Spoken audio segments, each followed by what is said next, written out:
Assalamualaikum warahmatullahi wabarakatuh. Perkenalkan, saya Desti Wijayanti dari kelas 12 PDP 2 nomor absen 9. Di sini saya akan menerangkan tentang ROI atau Return on Investment. Yang pertama, kita akan membahas tentang pengertian ROI itu sendiri. Secara bahasa Indonesia disebut dengan keuntungan atau laba dari investasi maupun tingkat pengembalian pada investasi yang dilakukan. ROI dari segi positif akan menunjukkan keuntungan, sedangkan dari yang segi negatif akan menunjukkan kerugian. ROI juga dapat diukur dalam bentuk persentase atau yang sering disebut dengan persen. ROI disebut juga sebagai pengembalian investasi, yaitu ukuran atau rasio profitabilitas yang mengevaluasi kinerja bisnis dengan membagi laba bersih maupun dengan kekayaan bersih. Yang kedua, kita akan membahas tentang kelebihan dan kekurangan ROI. Yang pertama, kita akan membahas tentang kelebihan ROI itu sendiri, yaitu sederhana dan mudah dihitung, dipahami secara umum. Yang kedua, kekurangan dari ROI. Yang pertama ada mengabaikan faktor waktu. Yang kedua, rentan terhadap manipulasi dalam menghitung ROI. Setiap orang dapat menggunakan pembanding yang berbeda. Rumus umum dalam menghitung ROI. Pertama, membagi pendapatan laba bersih dengan biaya investasi bersih, dan yang kedua, membagi keuntungan investasi dengan basis investasi. Yang ketiga, kita akan membahas tentang manfaat dari ROI atau Return on Investment. Yang pertama ada memahami kata kunci dari iklan tersebut.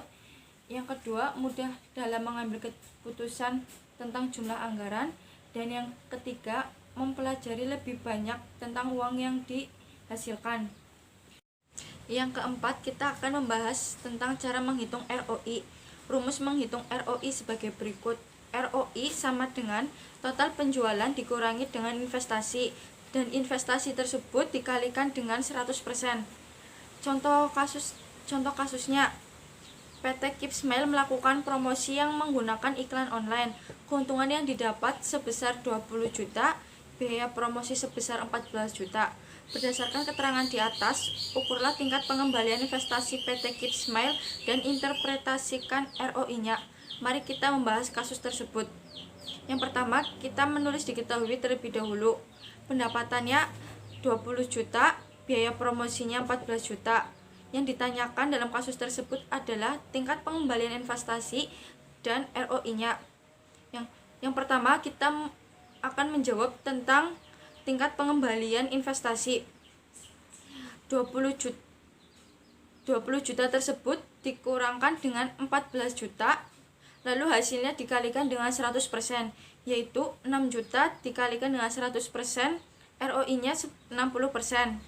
Yang kedua, kita akan membahas tentang ROI-nya. ROI tersebut net profit dibagi dengan cost of investment dikalikan dengan 100%.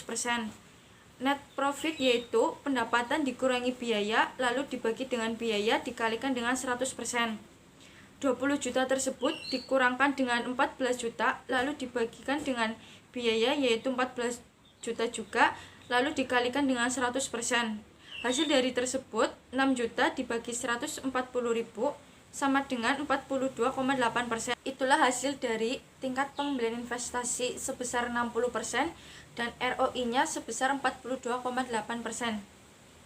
Sekian penerangan tentang materi ROI dari saya dan contoh kasus dari saya. Semoga bermanfaat untuk kalian semua. Apabila ada kesalahan dalam menghitung maupun dalam berbicara maupun dalam menerangkannya, mohon maaf yang sebesar-besarnya. Wabillahi taufik walhidayah. Wassalamualaikum warahmatullahi wabarakatuh.